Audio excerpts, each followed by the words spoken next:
Hi, welcome to the Dieku podcast. I'm Gary Snow.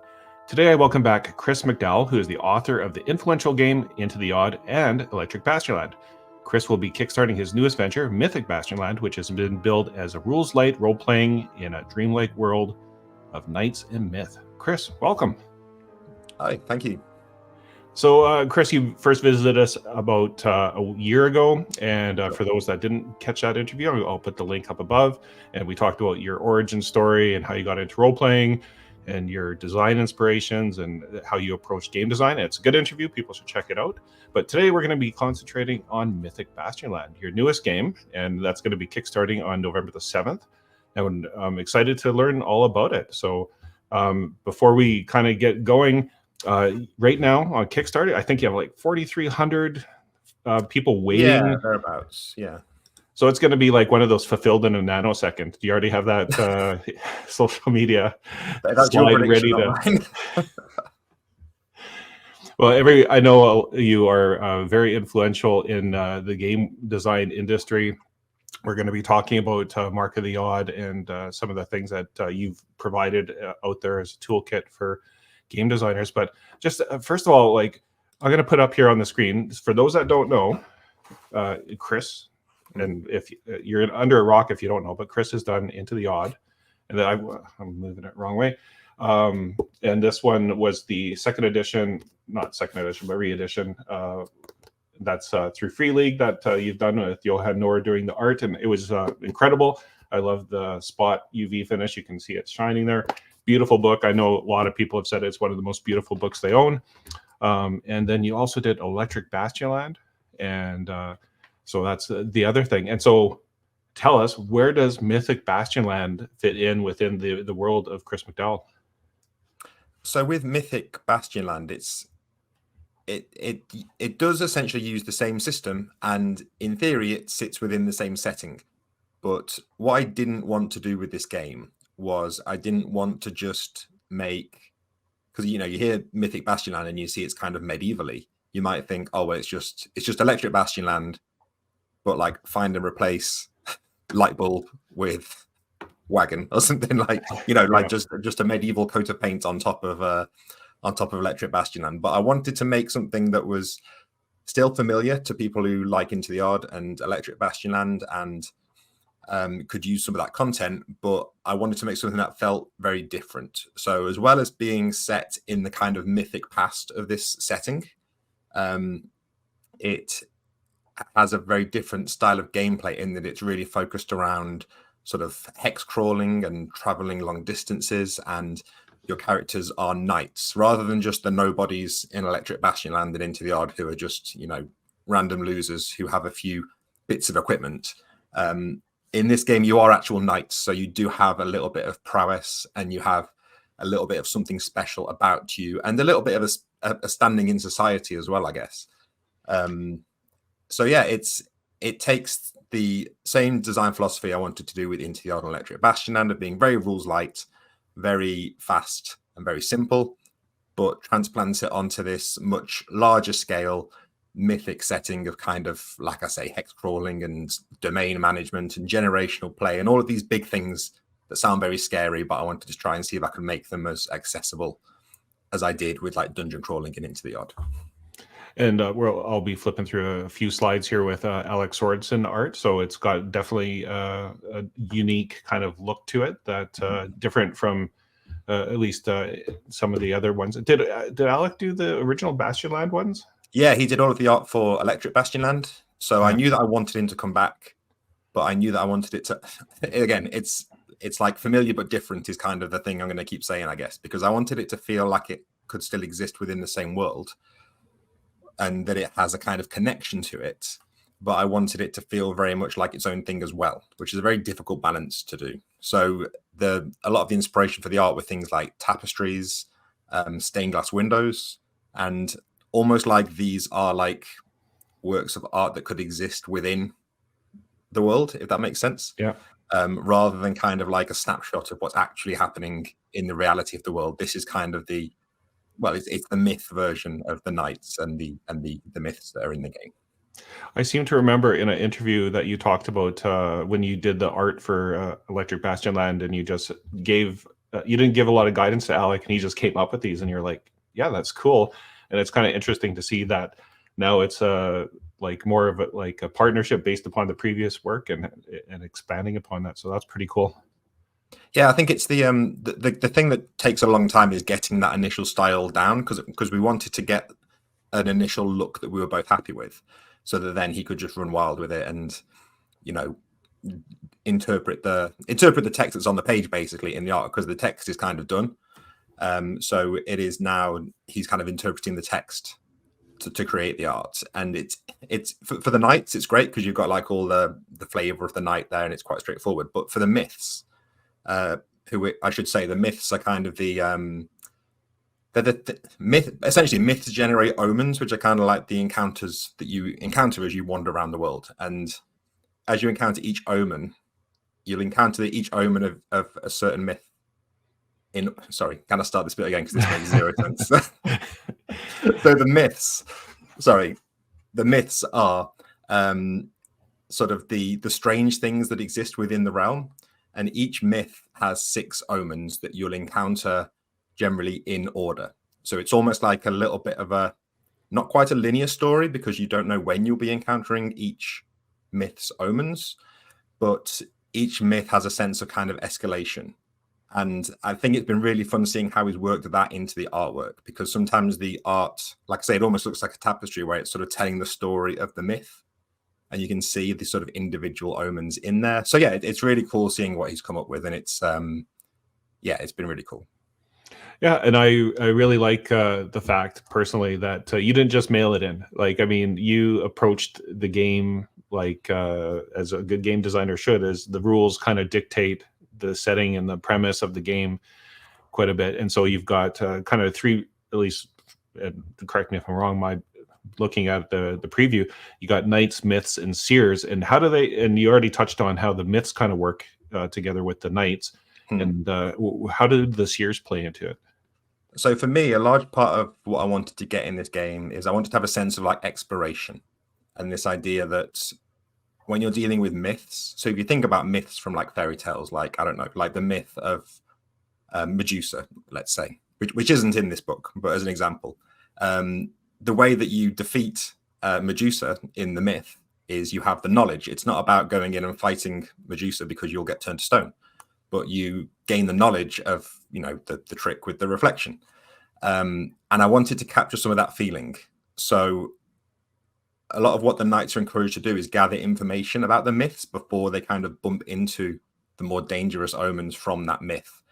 And they generally do that by traveling around and talking to people, because the locals will know things about their nearest myth, but they'll kind of just know stories. Whereas seers are the weird kind of oracle people that there might be a few of them scattered around the realm.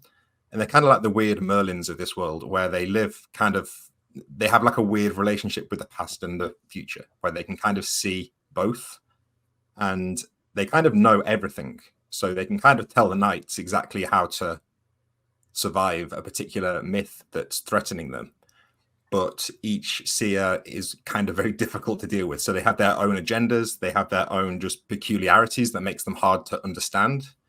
And they're kind of there as a bank of, almost a bank of perfect knowledge that has like this layer of frustration wrapped around the outside and this layer of kind of weirdness. So they provide like some good hooks, but at a cost of the annoyance or the work that you have to do to pry the information out of them. Yeah, and that they're just weird encounters, because it's fun to have weird NPCs to talk to, I always think, and it creates an interesting relationship where, as a knight, you've taken an oath to honor the seers. Now, that's not enforced in the game in any way. Like, if you decide, no, we're just going to kill this seer because they're not helping us, you can do that, and there's no, like, you don't do anything to your character sheet, nothing changes, but you've essentially gone against your oath, which sort of has social implications, but also it's just an oath and you took it. So do you want to break your oath? Because I'm not going to stop you, but, you know, I wanted to put that on the players rather than have that be like a mechanical thing. And yeah, it just creates this nice kind of, they make for really interesting NPCs to have around for that reason. And now that we've kind of got a basis of the setting, and going back to like, where did that kernel come from? Like, so at what point did these notes or ideas kind of percolate up into like, no, I've got something here? I think it came from sort of two directions, really. There was a sort of the setting and the idea for the game kind of came at a similar time, where I think some of this was, I keep going back to this, but I feel like it's like the defining thing of our generation, I guess. But the lockdown that we had in this country, the COVID lockdown, we spent a lot of time here, my partner and I, like in our local area, going for walks in the woods and down a river near. We walked up and down this river near our house so many times because you just couldn't obviously go anywhere indoors. So we spent a lot of time outdoors, and it kind of got me looking at the idea of like wilderness exploration as a function of gameplay in an RPG, because there is some of that in Into the Odd and Electric Bastionland, but it's kind of secondary, where Into the Odd kind of assumes that you're mainly going to be dealing with dungeons, and Electric Bastionland kind of, there are still dungeons, but there's a lot of city focus in Electric Bastionland. So I thought, how would I change these games to make it all about the wilderness instead? And that's where the idea came of like, well, what if we almost just like remove civilization from the equation? So it's a sort of early medieval period sort of equivalent. Travel is difficult, and there's no roads, and the settlements are kind of isolated little walled fortresses. And from there, it just kind of grew into, well, what do I need to change about Electric Bastionland or Into the Odd to make this work? What would I want to add without making it too complicated? And as well as sort of, like I said, about exploring our local area, I kind of, strangely, despite living in the UK, I was kind of had a bit of a blind spot for like British mythology and like the King Arthur stories and things like that. So I'd kind of dipped back into those, and there's a lot of cool stuff there that I was interested in tapping into thematically. So luckily, those two things kind of came together, and the idea of this hex crawling long form game that was still very simple kind of felt like a good fit for the two. Cool. And I'll pop up the preview, which people can go to the Kicks. I don't know if it's the links on the Kickstarter, but anyways, on bastionland.com, they can find. Yeah, it will be on the Kickstarter page when it launches, but for now, it's if you go to bastionland.com, that's probably the best place to find it. And so just to kind of jump in a little bit, and this isn't set in stone because you're still kind of working through like a final design. This is just a preview, correct? Yeah. And you've noted some of the changes that you've gone through for the playtesting, and this might be a good time to maybe ask you, because I'm super interested in this aspect myself, is that you set the date that you're going to go to Kickstarter, and yet you're still playtesting kind of like and changing things like right up until the Kickstarter start. And so how do you navigate that and juggle that as far as like, are you confident that you're going to be able to stick the landing when it comes to like during the Kickstarter and after, and you trust in that, or how do you approach that? Well, I started development on this game, I think it was last summer. So it's been about 18 months, let's say, that I started when I first released the first like PDF of this playtest form. And it's changed a lot since then. And I've tested it quite a bit and tried to change it as I went. But I knew that when I sort of had, the thing is, you've got to call something finished at some point. Like I could develop this game forever, and I would keep having ideas of what to change. I would keep having ideas of what to add.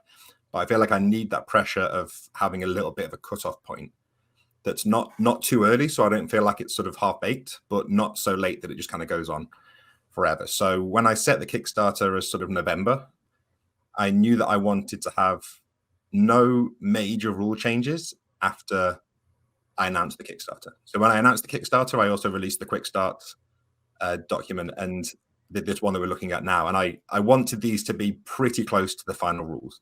There will definitely be something that comes up when someone on the Kickstarter notices something that is worded wrong, or perhaps there'll be like a small individual ability somewhere that needs changing. But for the actual rules, I'm going into this thinking that they're pretty solid now. Like I'm not anticipating any big rules changes from this point onwards. So I am still testing it from time to time, but it's more just a case of at this point, the testing is more about when I run it, what do I want to be in there?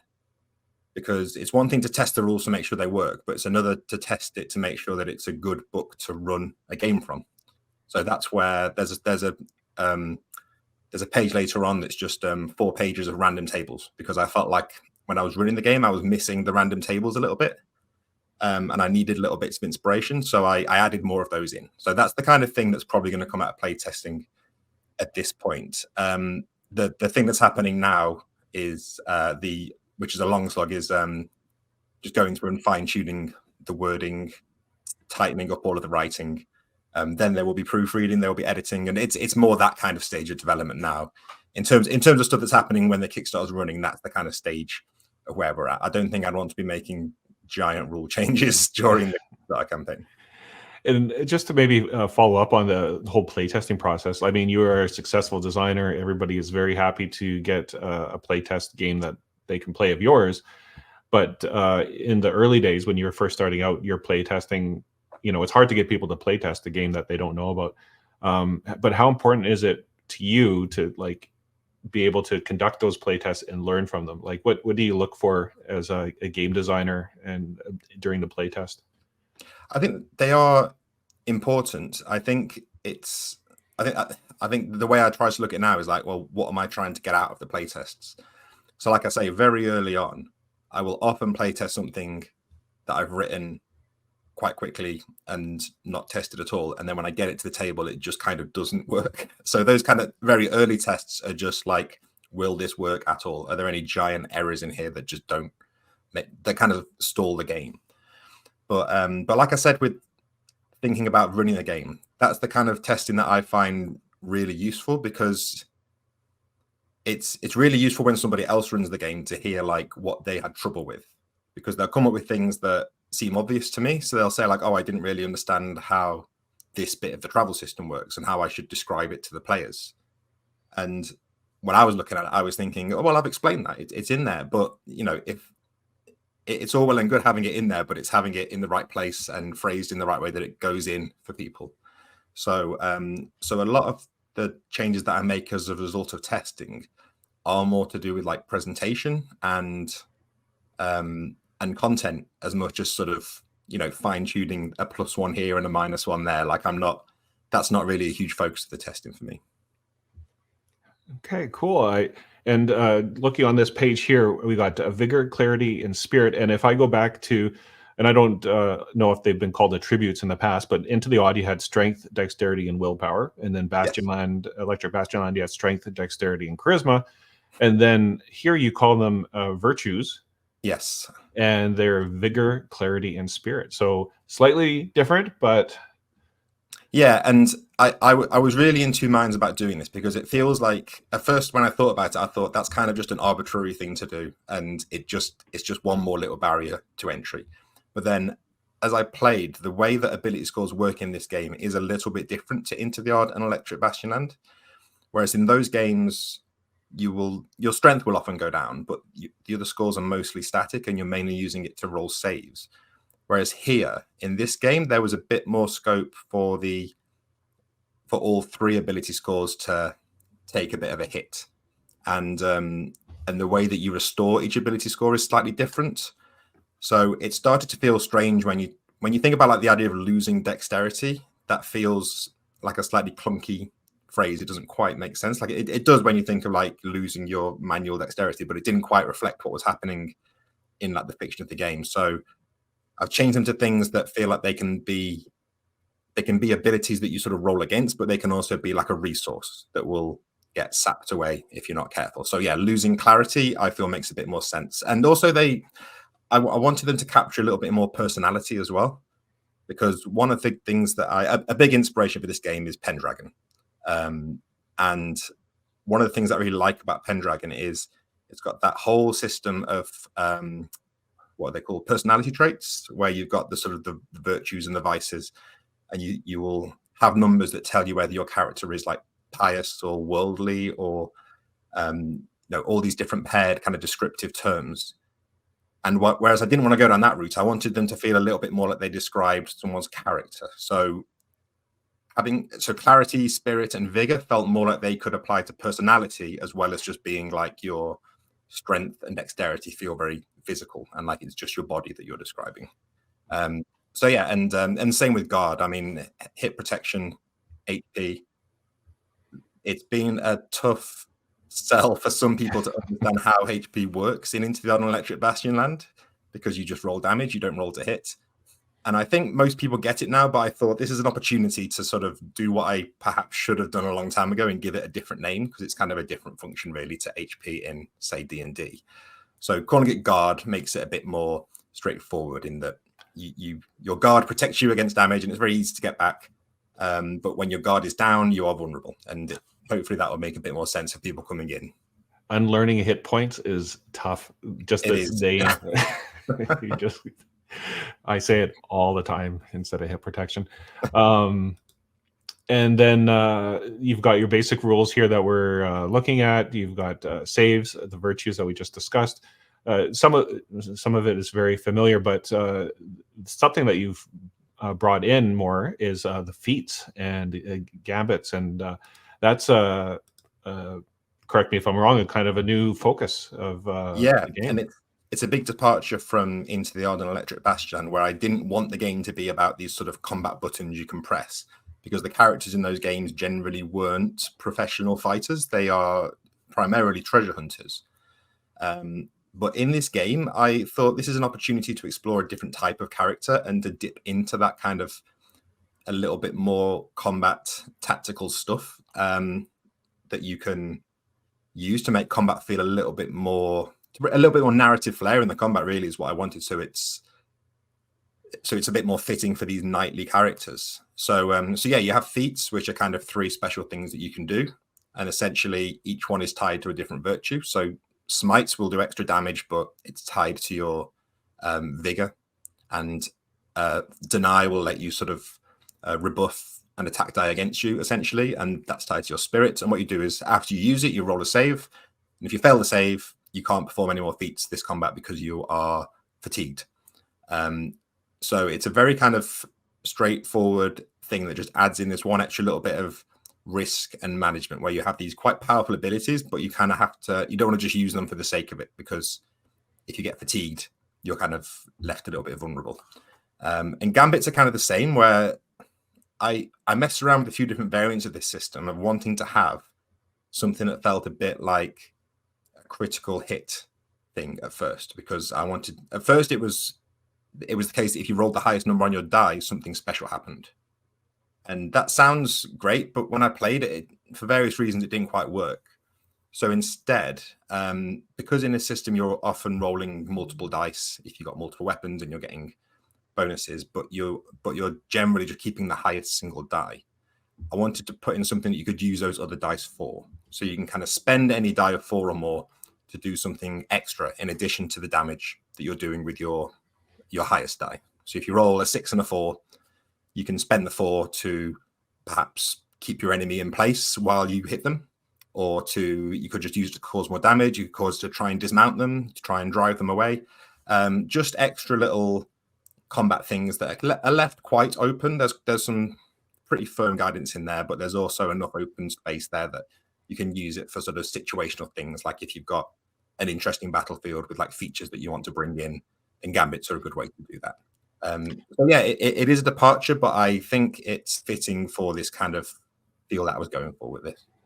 It is ironic, though, that you took the original Dungeons and Dragons and distilled it down to its simplest form, and now you're building it back up in a good way. Well, this is it, and the temptation was there to be, because when I started putting this in, I did have a bit of a crisis. I thought, am I going against everything I've ever spoken about? But the fact is, this isn't meant to like replace Into the Odd or anything like that. If somebody wants that distilled D&D minimalist thing, then Into the Odd is that. And I didn't want to just make like fantasy Into the Odd, because, well, for one, Cairn exists by Yokagal, which is basically that. And there are lots of other Into the Odd hacks that are kind of a bit more fantasy and medieval based. So I thought, I don't want to just do that, because that's kind of done now. So yeah, I have allowed myself to step away from that extreme end of the sort of minimalism in rules and just explore a little bit more in the middle. But it does feel strange. It feels like I'm going too deep in the swimming pool. Well, I think it's like an interesting take and like an evolution of your game design, and it's very fitting to the setting, so it all kind of makes sense. There's nothing that it feels bolted on, that it doesn't make the game impress upon you the theme of it. So it's like super interesting that you're like getting to the realm part of it too, because I mean, realm play, I see it all the time on Reddit. I see it discussed all the time that like high level players, like people get really bored once they reach that high level. But what's your approach to the realms, and how does it fit within the overall theme? So again, I wanted to have something in there that was like tapping into that idea of like domain level play. But what I really didn't want to have is basically running like a management sim where you're counting coins and acres of crops and things like that. Like wasn't really interested in that, because at the end of the day, I still wanted it to be about your characters going around, encountering problems and doing problem solving and exploring. So part of the way that I did that is, yeah, as you explore and you gain glory and you advance, your knight grows in sort of reputation, you'll be kind of ushered into this domain level play sort of gradually, where there's systems in place for being like in the court of a ruler and being on their council and eventually being a ruler yourself in a particular kind of castle, say, and then being a ruler of the whole realm. But it's all framed kind of in it's not framed with a load of extra mechanics. It's just framed as something that slightly shifts the scale of the game and presents different types of problems. So, for instance, when you're running a realm, most of what you'll be dealing with are problems, whether they're people in your council being difficult that you have to go and talk to and manage, people in your realm itself, whether there's like famine or a revolt or something like that, you have to go and deal with that. And, you know, that will take the form of things that you will typically be doing in an RPG anyway. I wanted to keep it focused on that RPG activity rather than, like I say, it turning into like a spreadsheet. So, and yeah, I wanted it to be something you could get into very quickly as well. So at the start of the book, there's kind of like 3 suggested starting points for the game. I think most people will take the first one where you're just a new knight arriving in the realm. But like the second option is that you're on the council already. And the third option is you're ruling a holding. So I didn't want people to feel like this was gated behind like a long form campaign. Like you could just jump straight into this and have your knight be a ruler, or have multiple knights be on the council of a particular ruler. Yeah, I wanted to kind of have it as something you could just jump into straight away. And we kind of skimmed over the knights themselves, but you must have done a lot of research to kind of come up with, I think there's 12 kind of basic templates of knight. So yeah, there's 12 in the quick start and there's 72 in the final book. Oh wow! Yeah, so this is going back to your failed careers. It was going to be 144 for a 2d12 table, but I realized early on that was going to be I was not going to be able to write 144 good knights. But yeah, 72. I feel like I've got 72 good ones in there, and I wanted them. It's interesting because I wanted them to feel like unified, like they all had something in common. So they are all recognizable as knights. But I did want to see how far I could stretch that to sort of tap into other like character archetypes. So you've got some knights that feel a bit more kind of rangery and a bit more wild. You've got some that have almost like magical abilities, I guess, and others that are more sort of recognizable as like a typical like martial knight.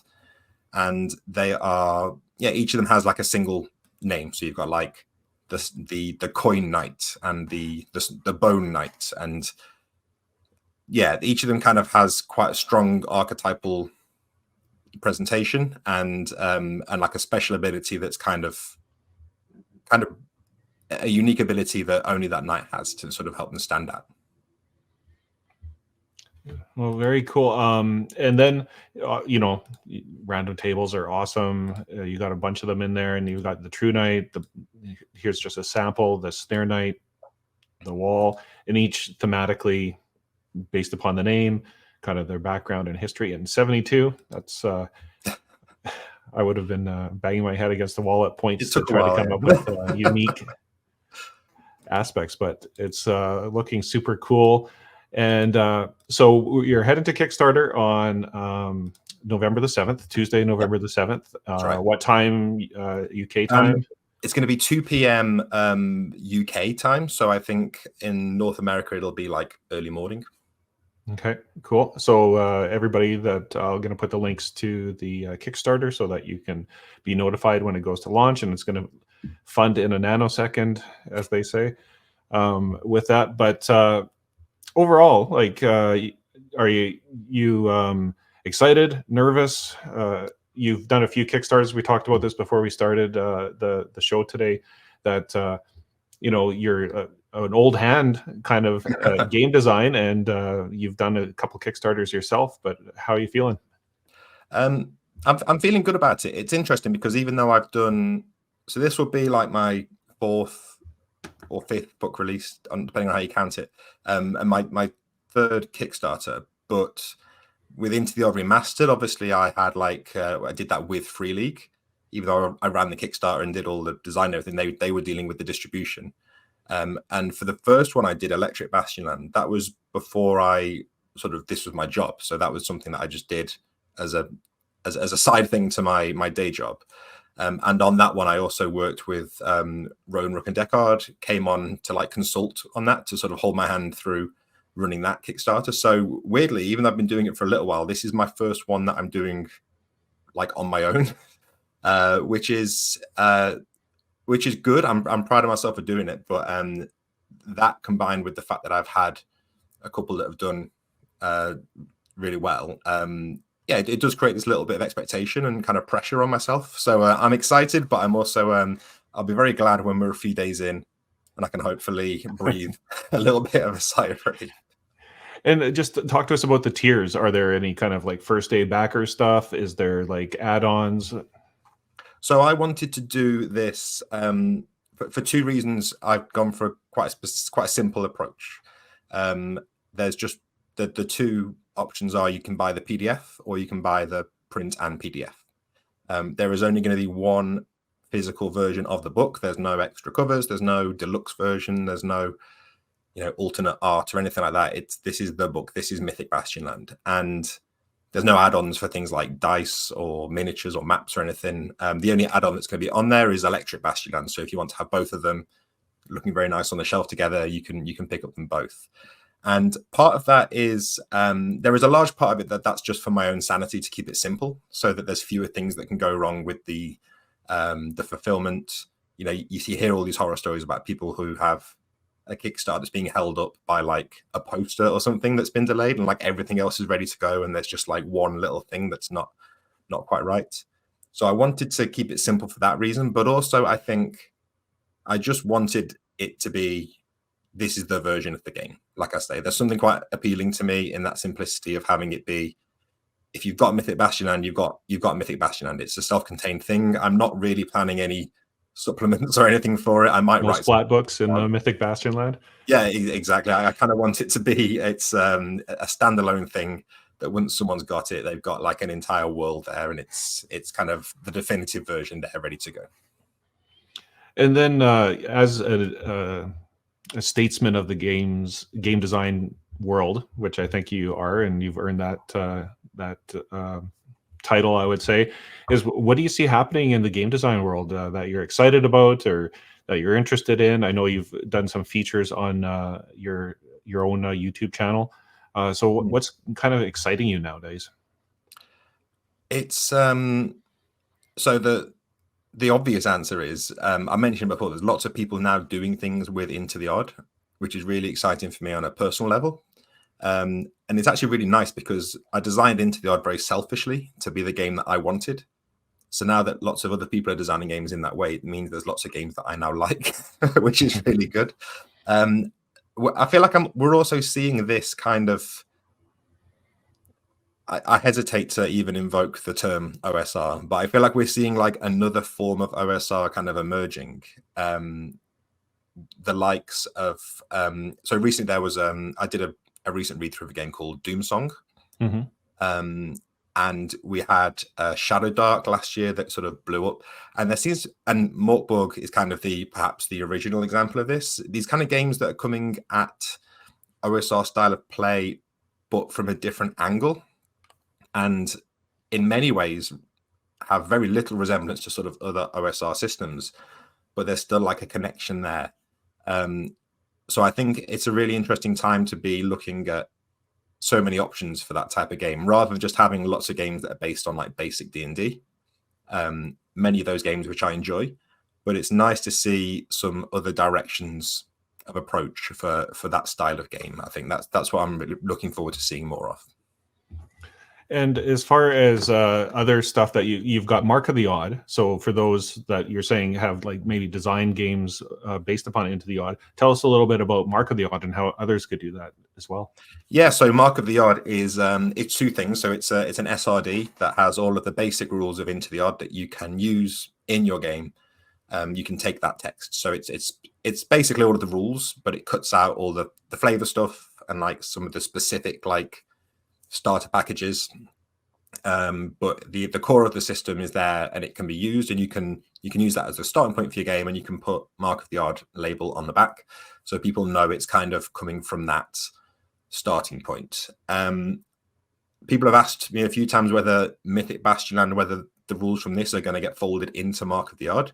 I would like to do that. I don't want to do that until the game is out and everything's set in stone and print and it's done, because there's no point me putting stuff in now and then having to change it when something changes. So my intention is to do that, but I think that will be something for after the book has been landed in everyone's hands. But yeah, it's kind of and it's interesting because I've had fun enough. Someone this week contacted me and said, I really like Into the Odd. I want to make a Mark of the Odd game, but I'm thinking about changing. I forget the specifics, but it was like something at the very core of the game. Like I'm thinking of changing like to a 2d6 system instead of a d20 system. And they said, like, can I still call it Mark of the Odd? And I don't really have like an answer for that. I think the answer is, if you're looking at that, is what are you trying to get out of the Mark of the Odd, like badge, if you like? Because if you're using it as a kind of a touchstone for, if you're familiar with Into the Odd, you'll find things in here familiar and maybe compatible and in a similar kind of philosophy, then perhaps it doesn't matter if some things are changed. So yeah, so the Mark of the Odd doesn't have to mean that it's entirely, whole cloth lifted version of Into the Odd. It can sort of diverge as well. And then on top of that, you were also you made a miniature skirmish game called The Doomed, and that's through Osprey Games. So you're not just sitting back and designing tabletop role-playing games. You're doing everything. Well, that was it, and it was really interesting to do. And I mean, I played miniature games before I played RPGs, you see. So it was kind of going back to my roots, I guess, to do that. And yeah, it was really fun to do. It's a very different type of challenge to making an RPG. There's a lot of things you can get away with when you're writing an RPG that you can't get away with when you're writing a war game. You have to have things be a little bit more tight and crystal clear in certain cases when it comes to rules. Whereas with RPGs, we can just say, ruling's not rules, and you can hide behind that for having some of your rules be a little bit open to interpretation. That there's very little room to hide in the kind of the war game scene. But no, I really enjoyed The Doomed. Again, it's a very ultra rules light miniatures game. So if the rules have put you off miniature games before, it might be something to take a look at. And how is it received? Because I don't do miniatures myself, so maybe I'm not in the world that I didn't maybe kind of see how that worked. As far as like, did people go, oh, that's the Into the Odd guy, and now it's a miniatures thing, or were you almost like a fresh face that they're all, well, who's this guy? It's a bit of both. There were definitely some people who mentioned, oh, I know his RPG stuff and I picked up his war game. But I think for most of the sort of things that I saw people talking about it online, they perhaps had heard that I am primarily an RPG person, but they perhaps didn't know me from that. So I think I was coming into a little bit fresh. The response has been really good.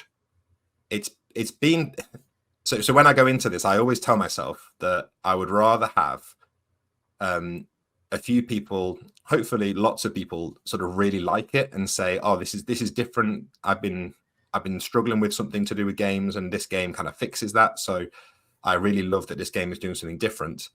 But then some people say, this isn't for me. And I went in prepared for that, but that's what happened. So there were some people who said that they love it, and they seem really it's really captured their imagination, and it's really tapped into something for what they want out of a game. But there are still definitely people who said, this is too rules light for me. This is too not. I'm trying to not sort of misrepresent people's views, but like I say, it's not there's a bit too much interpretation in there, and there's a bit too much kind of RPG attitude in there, and a bit too much kind of things that are left to your judgment. So it's tough to see that stuff, because deep inside I do still want to try and please everyone, but I know that that's not the right way to go, because if you try and please everyone, you're just going to make a very forgettable game, I think. So it's being received well, in the sense that it's got its fans and it's got its people who say, not for me. Well, Chris, it's been a pleasure to have you back on the show. I know that Mythic Bastionland is going to be a huge success. So everybody watching, get out there and follow it on Kickstarter or back it. Check it out. As with all your games, I'm sure it's going to be great. And wish you the best of luck, and hope you come back and with your next project. Yeah, anytime.